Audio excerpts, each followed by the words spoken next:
Good morning, everybody. I'd like to welcome you to Lighthouse Recovery. I'm glad that you're tuning in. If you're watching live and if you're viewing this video later in the day on our Facebook page or our web page or our YouTube channel, I want to thank you for tuning in.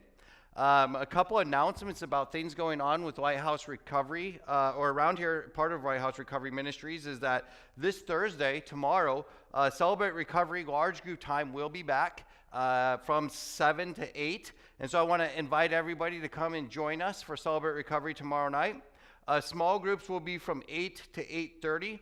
And I'm going to ask that as you come to large group time, you make your way in, you utilize the hand sanitizers and socially distance yourself scattered throughout the sanctuary area, trying to maintain several seats distance between groups of people if you came with someone else.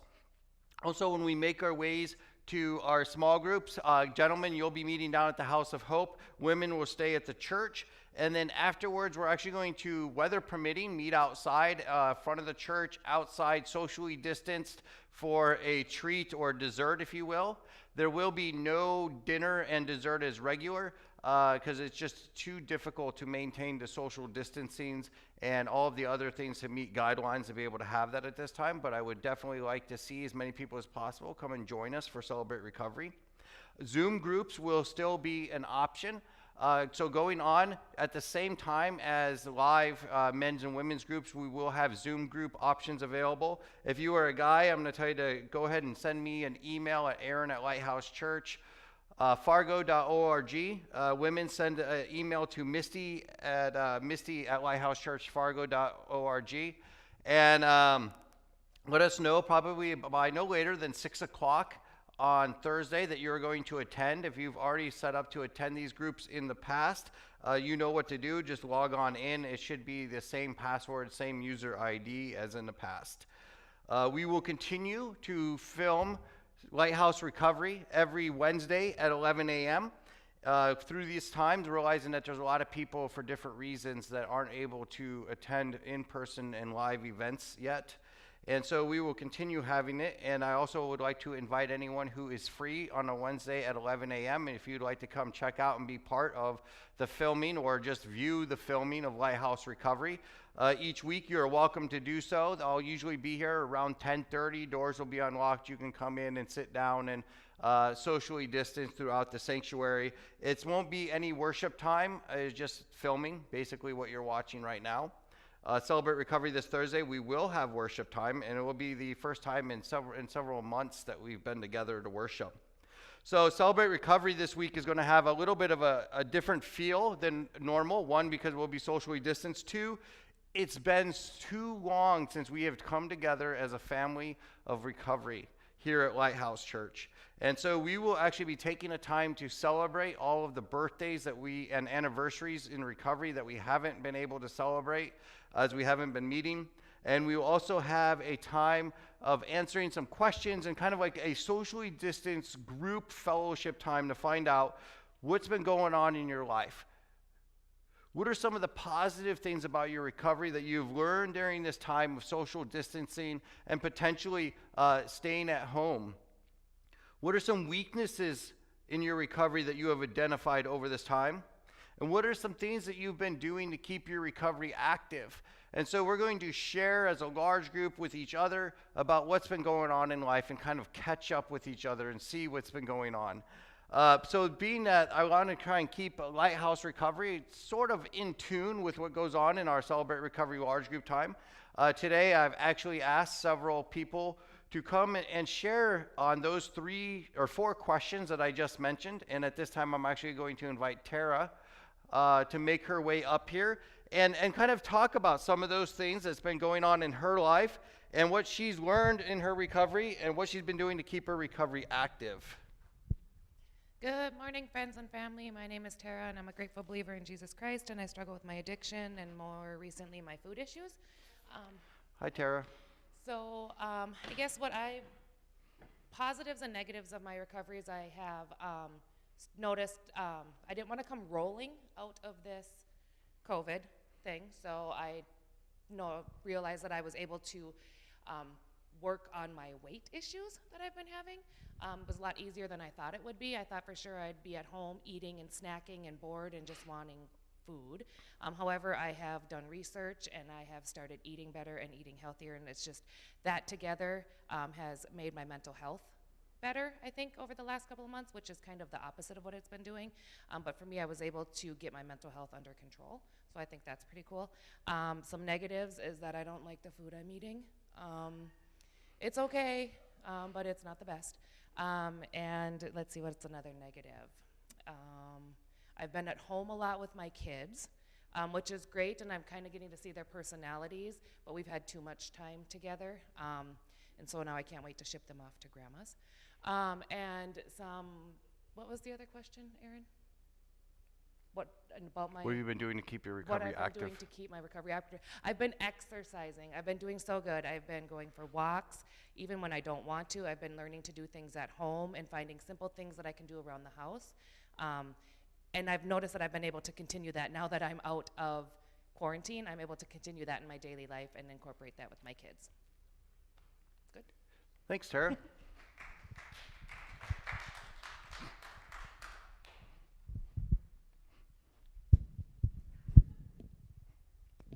I think one of the unique things that we've actually faced here living in the Fargo-Moorhead area is that we have two different rules or regulations on two different sides of the river, all within the same community. So some people are on a stay-at-home order and some people are on the opening up and going out and about. Morning, everyone. My name is Ryan. I'm a grateful believer, and I'm also an addict. What I've been doing in my recovery, what I've been doing during this time is I've been trying to kind of maintain as much of a normal routine as I can, even though life has kind of been, I felt like, out of whack for a while, and with meetings closing and places closing and not being able to, or having to stay at home more.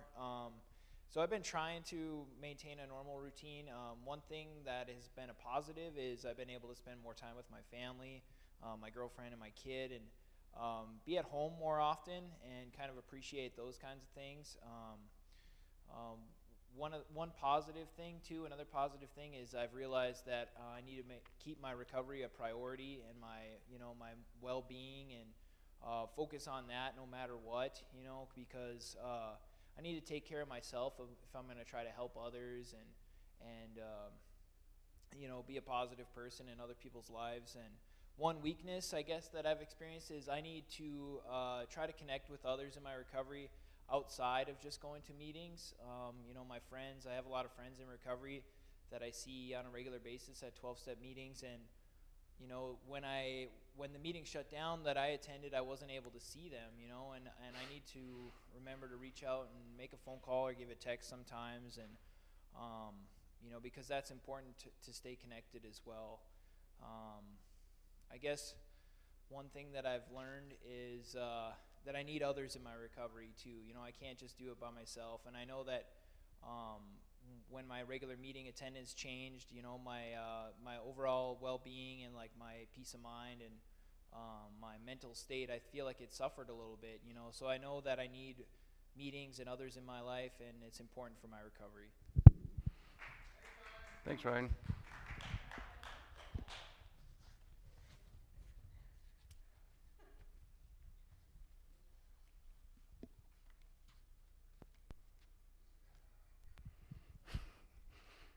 Hi, Lighthouse family. I'm Anna. I'm a grateful believer in Jesus Christ, and I struggle with addiction, low self-worth, and codependency. So I'm reading off your thing. So during this time, I guess the positives that I've noticed from COVID was that I had a lot more time to really focus on what I want to do in my life. What are the things that mean the most to me, the people that mean the most to me, and really focus on those. The negatives was being stuck at home with my dogs. Yeah, it's very crazy. But I don't know. And then also just the disconnect from recovery meetings, the person-to-person contact. I think that makes a huge difference. I really think that the Zoom meetings and everything that was going on was great, but it wasn't the same as meeting in person, and that connection piece was really missing. And what have I been doing to keep my recovery going? I have been starting different Bible studies for my personal life and also with others. I have tried different kind of meetings on Zoom and attended actual 12-step meetings and Celebrate Recovery through this whole thing. And the positive that I noticed throughout this whole thing was the amount of people that were willing to put their lives on the front line to provide recovery for those of us that needed it. Thanks, Anna. So how about your Netflix watching? The next two, I both know have taken plenty of time to, both Anna and now Shawn that I'm inviting up now, have both taken plenty of time to binge watch Netflix, which I hear is the next small group that we'll have to be starting around Celebrate Recovery before long. Why are you stealing my stuff I was going to talk about? So it's positive, negatives, and whatever else? Yeah. I'm Shawn. I'm a grateful believer and an addict. For me, the COVID thing was the first couple weeks I was really sick, but I didn't have it. So then staying at home was kind of dangerous. Like Aaron was saying, I kind of disconnected from all my recovery stuff, and all I did is binge watch Hulu, Netflix. I've seen all the Game of Thrones, and it's pretty bad. I had to get something new because I ran out of all the stuff to watch on TV.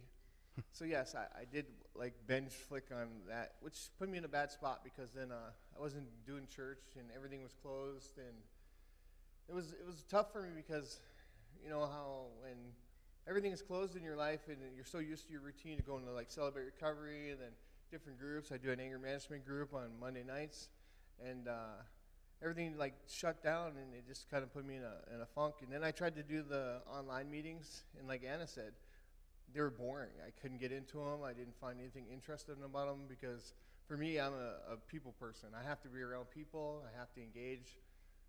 And that's my way of recovering, is to talk with people and doing real stuff. On the computer, it just felt so impersonal. I mean, it's good, but it wasn't good for me. So being a peer support, what was cool is that I got to come to work, even though everything was closed, we were still working. And I got to meet with people and talk and do that. So for me, my job as a peer support helped me in my recovery because I got to still engage with people and talk about things. And then like we had this 30 meeting that I got to go to at the church, and that was pretty cool because it was real people. And but I gotta admit, like there's parts in this whole thing where I was in kind of a scary place. You know, like everybody around me that I knew was relapsing, it seemed like, and in my head, somewhat, to be honest, I'm sure it ran through my mind a few times. Well, it'd be kind of fun hanging out with everybody else, but with the recovery that I've gained now and an understanding of God that I have in my life, that I didn't want to go back to that. So I got back to coming to work more and hanging out with more people and calling my sponsor, even though he annoys me most of the time. But I did it. And the biggest thing for me in this whole thing was I talked to people, like my friend Ryan and Mark, and even Dale, even though I don't like what he says to me most times, but I talked to him when I was in a bad spot. So for me, this whole thing, my good, my bad, and all that was my biggest thing I knew I still had to do during this whole thing was to reach out and talk to people when I was struggling. Because even though I got almost 3 years in recovery, I could still fall off at any moment. And I'm so happy that Celebrate Recovery starting back up tomorrow and that stuff's starting to get back to normal, the sun's shining, and I'm still clean. So that's kind of like where I'm at, and I don't care what anybody says. I love Netflix, Hulu, and all the rest of them.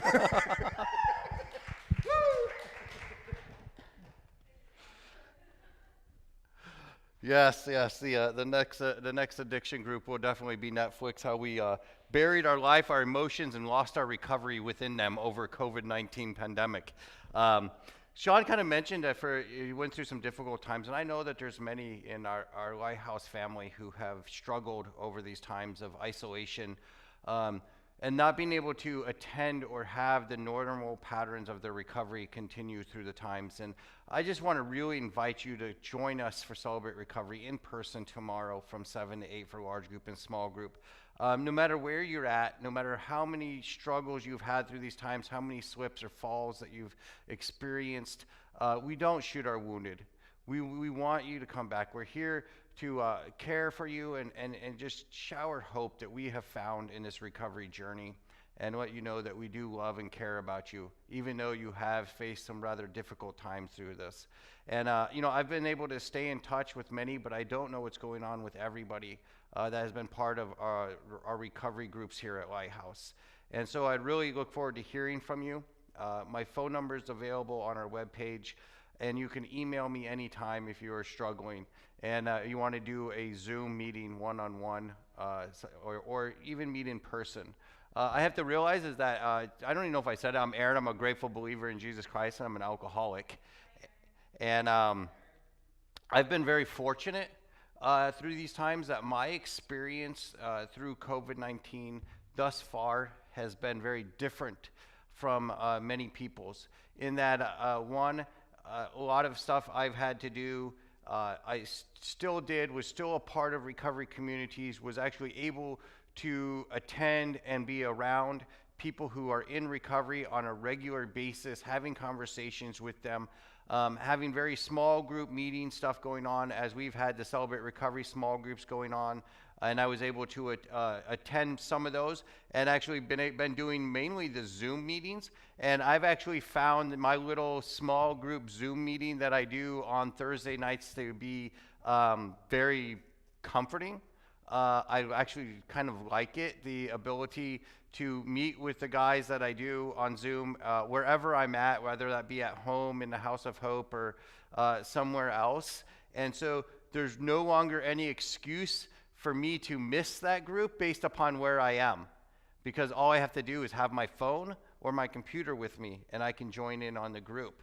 And oftentimes it's been kind of nice to be able to sit in the comfort of my home, and it's almost like I'm inviting the people who are part of my Zoom group into my house with me to have a meeting and a time together. It's still not the same as being able to have people over. I'll acknowledge that. I know that it's not. But it has been a very doable substitute for me during these times. But I do definitely look forward to being able to see everybody in person. And I hope that no matter where you're at in your recovery journey, that you will come out and join us tomorrow in person or on our Zoom groups that will be happening from 8 to 8:30 on Zoom, and in person for small groups, and large group from 7 to 8. Thank you all for tuning in, and I hope to see you soon.